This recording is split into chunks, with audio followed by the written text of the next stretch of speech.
생각을 했습니다. 제가 수학 선생이 되면 나는 명강사가 되겠구나. 왜냐하면 학생들 1등에서 꼴등까지 알아듣게 설명할 수 있습니다. 저처럼 설명하면 알아듣게 설명할 수 있다고 저는 생각합니다. 그것이 자기의 재능이라고 생각합니다.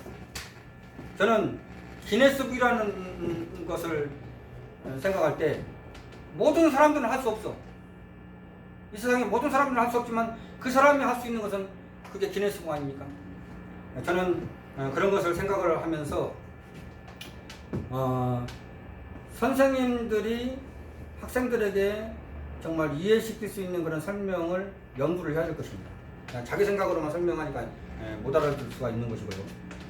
저는 누구라도 설명을 좀 잘한 그 경우가 내 여동생을 중학교 다닐 때에 영어 수학을 가르쳤는데 월마고사 중간고사 100점을 받게 했어요. 또 제 조카를 초등학교 때 제가 한 4학년 때까지 있으면서 개인들을 이렇게 해줬는데 올배역을 맞았어요. 그러니까 저는 설명을 하면서 지금 야, 이 수준으로는 이렇게 설명하면 이해를 못할 것 같아. 그래서 어떻게 설명을 하면 이해를 하지? 어떻게 설명해야 이해를 하지? 그래서 미리 다 알아요, 저는. 그래서 그것을 찾다 보니까 저는 누구라도 설명을 이해시킬 수 있는 설명, 마음을 건드려줄 수 있는 그런 생각과 지혜가 저에게 있었다는 것입니다. 저는 바둑학원도 6년 경험을 했습니다.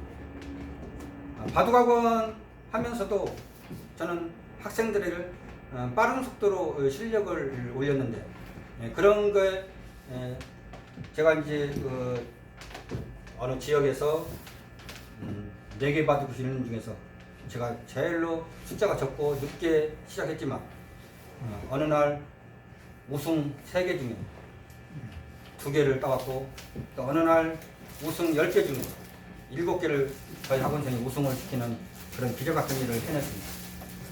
그 다음에 제가 그 지역에 시장대가 있었는데 그 시장대 우승도 시켰습니다.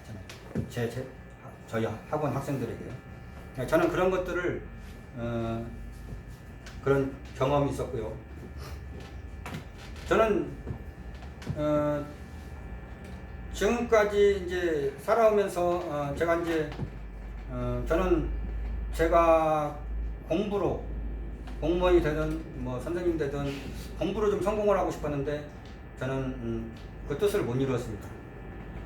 그것은 제 어쩔 수 없는 그 어려운 환경 속에서 제가 누가 협력을 하기가 좀 어렵고 또 어떤 시간은 핑계이긴 하지만 저는 이제 그 뜻을 못 이루고 그러다 보니까 저는 특별히 뭐 부모한테 물려받을 뭐 재산도 없고 없는 상태 혼자 힘으로 이제 살아가야 되는 입장에서 저는 제가 원치 않는 직장에 들어가게 돼서 이런 일도 하고 저런 일도 하고 이제 하다 보니까 직장 경험만 제가 80군데가 넘습니다.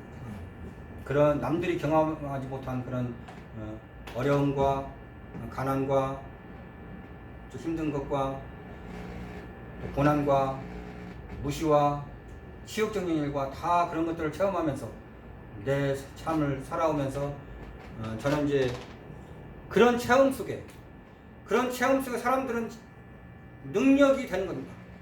지금은 뭐든지 할 수 있다는 그런 자신감이 있어요. 그런 체험 속에서. 그러면서 저는 제 마음 자세는 어떤 마음으로 살아가냐면은 나는 올바르야지. 올바른 마음을 자세로 살아가야지. 그런 마음으로 살아왔고 그래서 직장 생활을 어느 직장에 있든지 간에 저는 정성과 최선을 다했고 또 1시간 기본적으로 1시간 먼저 일찍 가야지 그런 마음으로 임했고 오늘 할 일을 내일로 미루지 않는 마음 자세로 임했고 그래서 뭐 한두 시간 늦게 끝나더라도 날밤이 새면서라도 오늘 해야 할 일을 저는 책임감 있게 그런 삶을 살았던 것입니다. 자, 선한 자는 하늘이 복을 준다. 그 뜻을 생각해 보면은 자, 이 땅에 저는 남이라도 올바르게 사는 자를 보면 저는 고마워요. 근데 잘못된 모습으로 살아가는 그들을 바라봤을 때는 저는 화가 납니다. 예를 들자면 종교적으로 사기치는 이단들 돌아보면서 화가 납니다. 정치적으로 악용하고 정치 사기를 하는 그들을 바라보면 또 화가 납니다. 이 땅에 정말 남들을 위해서 사기치지 않고 거짓말쟁이 하지 않고 올바르게 살아간다면 나라는 잘되고 서로 아름다운 모습으로 행복의 모습으로 잘 될 것입니다. 자, 우리는 생각이 중요합니다. 자, 시어머니 입장에서 며느리를 바라봤을 때 어떤 게 아름다울까요? 내 아들 부인이 되어준 것만 얼마나 감사하고, 내 자손들을 탄생케 해주는 그 며느리가 얼마나 고맙고 감사하고, 그런 시각으로 바라보면 정말 사랑해야죠. 또 시어머니를 바라봤을 때 며느리가 어떤 생각을 가진 것이 올바르고 아름다울까요? 시어머니가 있으니까 내 신랑이 있는 것이고, 내 아들, 딸이 있을 수 있는 것이고, 내가 어느 가정에 시집을 갈 수 있는 것이고, 얼마나 고마우신 분이죠. 그래서 그렇게 긍정적인 좋은 것들이 너무나 많이 숨어 있는데 그 생각을 못하고 그냥 큰 것을 버리고 작은 것 어떤 욕심 때문에, 작은 것 욕심 때문에 우리는 서로 원수가 되고 서로 사람을 서로 미워하고 시기하고 불편하게 만들지 않을까, 그런 것들이 잘못된 생각입니다. 바둑에서도 이기식결에 있을 때 부득 탐성, 욕심이 많으면 승리하지 못합니다. 그래서 뭐냐, 욕심 때문에, 내가 눈에 보이는 작은 욕심 때문에, 그 작은 욕심을 버리면 큰 것이, 큰 축복이 나에게 있는데 그 큰 축복을 발견할 줄 아는 것이 지혜로운 삶입니다. 그것이 실력적인 삶입니다. 저는 그렇게 생각하면서 제가 어떤 일이 또 있었냐면은, 한때 이제 우정부의 덕계리의 신화상사 회사 거기에 이제 일을 한 적이 있었어요. 그때가 86년도인데 저는 이제 그때만 해도 젊으니까 이제 공무원이 되어서 공무원 시험에 합격을 해야 돼가 결혼도 하고 그런 꿈을 가졌는데, 내 환경이 지금 그렇게 공부할 수 있는 내 환경 조건이 안 되는 것이 너무 안타깝고 마음이 답답하고, 너무나도 제가 지금 공부를 해야 되는데 이제 이게 공장에서 일하는 그런 상황들이 너무나 마음이 아팠습니다. 그래서 어느 날은 정말 저녁에 달밤에 달을 보면서 내가 공부를 해야 되는데 공부를 못하는 거에 대해서 정말 울었던 적이 기억이 납니다. 그때 저는 제 마음이 너무 괴롭고, 그때 당시에 제가 바둑을 초보 실력이었는데 이제 바둑을 두게 됐어요. 제가 초보 실력이라 누구한테 바둑을 두면 질 수밖에 없었고, 9점을 깔든 25점을 깔든 바둑을 질 수밖에 없었는데, 저는 그때 바둑을 잘 두어봐야지 하는 것들을 나름대로 1년 반 동안 애원을 했어요. 그때 눈을 딱 뜨고 이불을 개면서 또 신발을 신으면서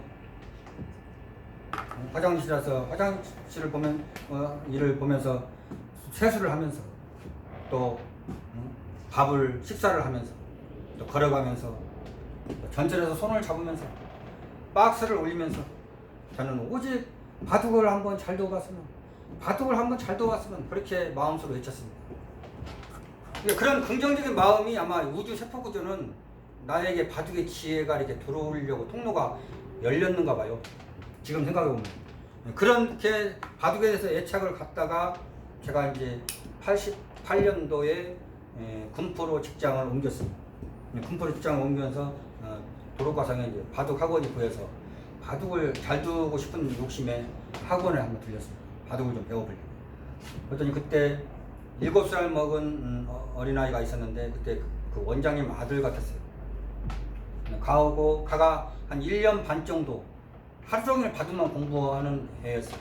근데 그때 그 원장님이 말씀하시기를 그 아이가 7살 먹은 아이가 한 바둑이 한 8급 정도 된다고 표현을 했습니다. 저는 그때까지 바둑 초보이고 실제로 경험이 20판도 안 되는 그런 상태였어요.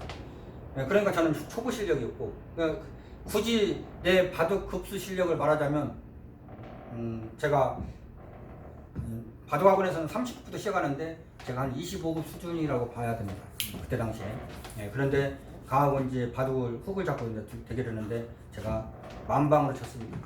만방으로 치는 모습을 보고 그 원장님이 이제 저에게 이제 설명을 들어가요. 이제 딱 세 가지를 설명해 줍니다. 뭐라고 표현하냐면 첫째, 잡으려고 하지 말 것.